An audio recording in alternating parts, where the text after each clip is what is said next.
Welcome to Lowe's Logic. The way I see the world and the way I believe the world sees me. I'm your host, Winslow Woodland, coming to you from Washington, D.C. Ralph Waldo Emerson wrote, "To laugh often and much, to win the respect of intelligent people and the affection of children, to earn the appreciation of honest critics and endure the betrayal of false friends, to appreciate beauty, to find the best in others, to leave the world a bit better, whether by a healthy child, a garden patch, or a redeemed social condition. To know even one life has breathed easier because you have lived. This is to have succeeded."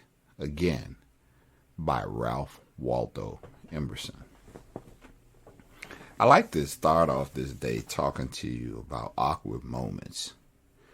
Recently, I had the notion to wake up and share a positive message with a group of people. And among this group were people that I thought, based on where I knew they were in their lives, were moving forward either with a new career, a job, a new idea, or were struggling with something, trying to figure it out, whether the new idea or the job that they thought was, the best. And so sending this positive message to this group was just second nature to me. So I sent it to male and female. The message went like this: "I woke up thinking about you and hoping you are well and that your day is filled with every hope for it that you have. Period." Now, what's interesting about that, it was a simple message. It went to a group of people, and for some reason, I didn't get responses back from a number of people. I should add that it made me wonder, based on past experiences that I've recently had, whether the message might have been received in a way that I didn't intend for it to be received. I thought about this experience, and it sort of prompts me to develop the offering for which I've called Awkward Moments, when communication doesn't go as you intended. So I have a few stories, 3 actually, and I'll start off not in any particular order, but one of my early encounters with attempting to communicate with a person and it going awkward, being just totally awkward after the fact. So, a little background. I was working on my bachelor's degree in nursing, and one of my colleagues or fellow students who was also working in the field and I were working on a project. It was the weekend, so, we had to finalize the project. She was at work. I wasn't. And I called her and I said, well, I need to drive by and pick up those papers. So I drove to her job, and when she was on her break, she gave me some paperwork. It was before we had all this wonderful technology that we use today to transfer information. So when I entered the hospital, she was wearing scrub suits, a scrub suit. And then her colleague, she had a colleague with her who also had on a scrub suit. And when she introduced me to her colleague, I said, "Oh, hey, how are you?" And this is when the awkward moment came. I said, "When are you due?" Having made the assumption that she was pregnant. There was a silence and an awkward pause. She was not pregnant. And what I learned from that experience is to never comment when I meet someone on their body. Period. Just don't do it. It just is not a good idea. Some people's bodies are shaped and wonderfully made, and it's just not a good idea. All right. Awkward moment number 2 happened recently. And I got to give you a little background. So I ride my bike to work one day, feeling really good, wonderful weather, just top of the morning, just wonderful morning. So I walk into the area Starbucks, and when I walk in, I notice it's sort of crowded. And it's one of those when you walk in, the people who are waiting are the first that you encounter. So I see 2 of my colleagues, and I'll call them Fly Girl 1 and Supergirl 2. And I engage Fly Girl 1 and Supergirl 2. And I say, hey, good morning, how you guys doing? And of course, I'm greeted with smiles. And they're telling me, Fly Girl 1's like, oh, they're just so slow this morning. We've been waiting forever. And Supergirl 2 acknowledges what Fly Girl 1 says. And I was like, oh, great. Well, let me put my order in. And I move up to the line. I walk away from them. And in front of me, we'll call her MJ. MJ is a petite Asian young lady, probably 35 at most. And so I began to engage MJ. I was like, wow, this line is really moving slow. I feel like, maybe we all should know each other. Hi, I'm Winslow. She's like, hi, I'm MJ. And small talk. And I said, so what do you do? And she's like, well, I'm a journalist in the area. And I'm like, oh, great. I told her, I work for a human service agency. And, as the line is inching up, she places her order and I wait. She walks over to the waiting area where Fly Girl 1 and Supergirl 2 are standing. I place my order, and then I end up over there where the 3 young ladies are. And I again say, wow, we've all been in here so long. We should all know each other. I said, Fly Girl 1, Supergirl 2, this is MJ. MJ, this is Fly Girl 1 and Supergirl 2. And Fly Girl 1 rolls her eyes and looks up into space and utters, nobody want to know her. And I was like, what happened? What's wrong? And she's like, well,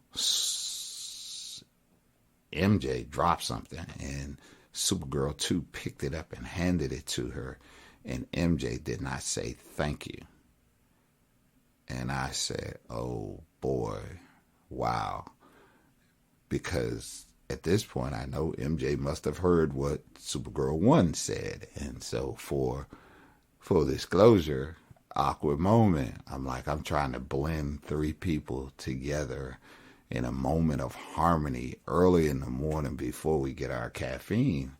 And what I learned there is all groups are not meant to be blended. Awkward moment. So my third awkward moment comes where I received a phone call one morning from a distraught person who was tearful, and they clearly were in a period of distress, and they were experiencing a moment where they felt as though the person that they loved and cared about and had been with for years was possibly considering leaving them, or they thought that they were going to end up being alone.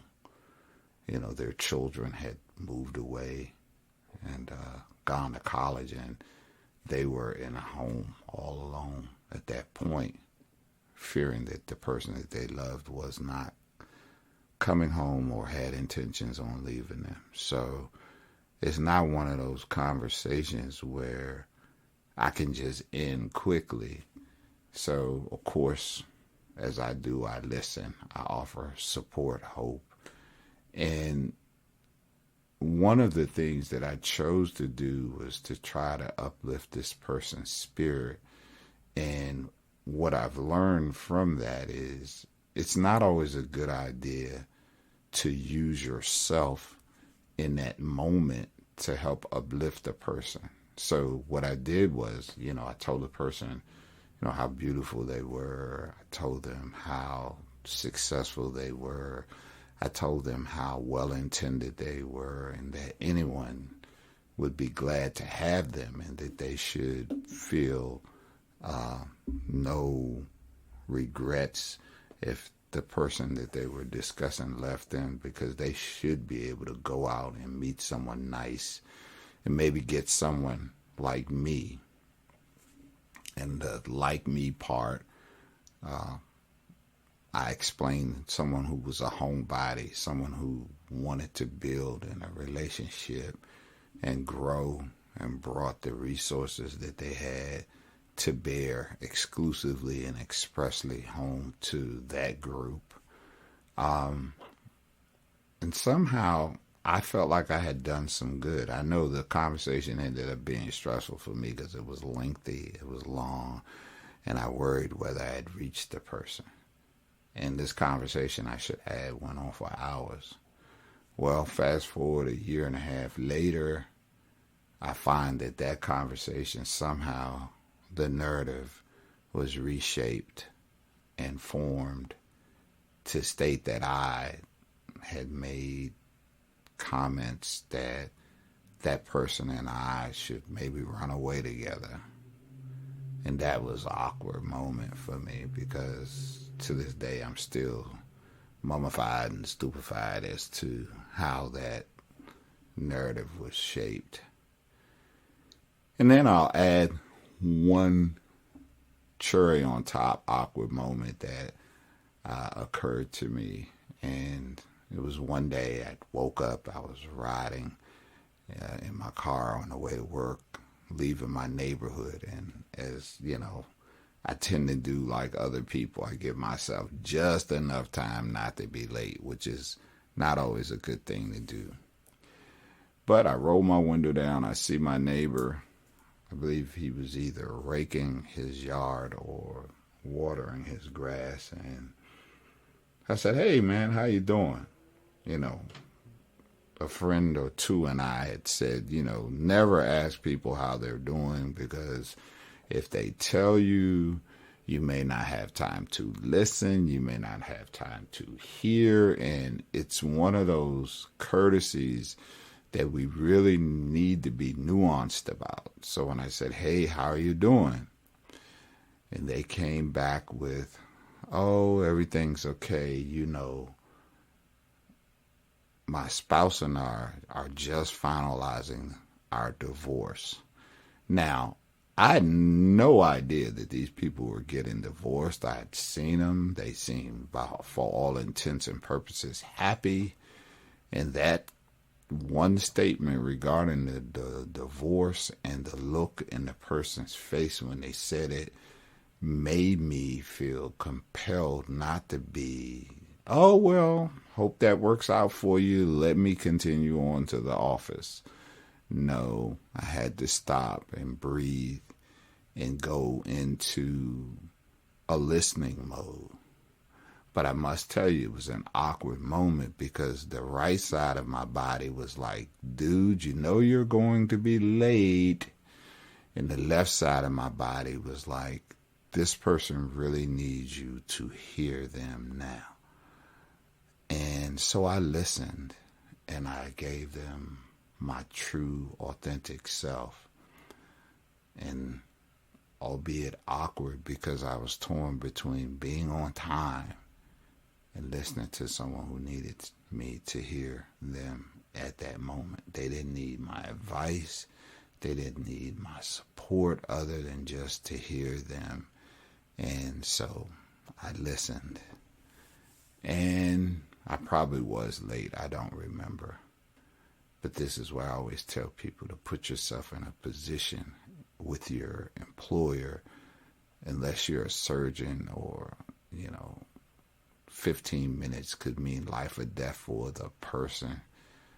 Put yourself in a position where if you're running late every now and then, there's no big deal, right? So those are 4 moments. And to recap, the idea is to leave the world a better place. the idea is to be okay when, people literally critique you, but they're honest, and be able to endure betrayal of false friends. And what I mean there is, if you've got people in your life that because of something that you said that was well intended, they don't necessarily have the ability to receive it the way you intended, or which you have no control over how people receive what you say, but if it hurt them to the point that they no longer want to be a part of your life or be friends with you or be in your social circles, the question is, what did you lose? That's where I'll leave that. And when it comes to making comments, don't make comments about people's appearance, their bodies, their children, their religions, their beliefs, because you could end up offending them without even really trying, right? And then there is this idea that if you're a social butterfly, I had an Uncle John who, when he lived, I don't think he ever met a stranger. You can't always mesh people together. All groups don't go together. Like, some people put sugar in spaghetti. I cannot do it. I won't do it, right? Some people put milk in tea. I will not do it. Won't do it. Some people put, oh God, ketchup on eggs. I cannot do it. Won't do it. So what do we know? Everything is not made for everything. All people are not meant to be meshed together in a group. And sometimes we just need to keep things separate, keep people separate. They can exist, but not make them exist. And the other thing is, when a person is hurting and they need you, be intentional with what you speak, but also realize that sometimes broken people are looking for something to hold on to that wasn't always what you were intending in your conversation or your support. And simply put, if people don't ask you your opinion about a particular thing when they need you to just listen, shut up. And I'm saying this more for me, don't give people more than what is needed. If people just need you to listen, just listen. When people are going through crisis, sometimes what we tend to do is want to offer our experiences so we can share a kinship. Oh yeah, somebody left me before, and look at me now, man, I'm doing so much better that they're gone. That's not what people want to hear. They just want you to listen. And if someone is about to make a decision and they need you to support their decision, and that's going to tip the scales on whether they do it or not, err on the side of keeping your opinion to yourself. Because in the end, if they don't end up leaving the person that they're talking about, you end up being the bad guy because you might have gone too far with your critique because you felt that they were in such a dark place you had to pull them so far out of it that sharing your truth or belief about how a person treated them may become worse to them than what they're experiencing, if that makes any sense. So, I don't know what to do or say more than that. I just want to say, keep your hearts, your spirits, and your minds intact. This has been Lowe's Logic.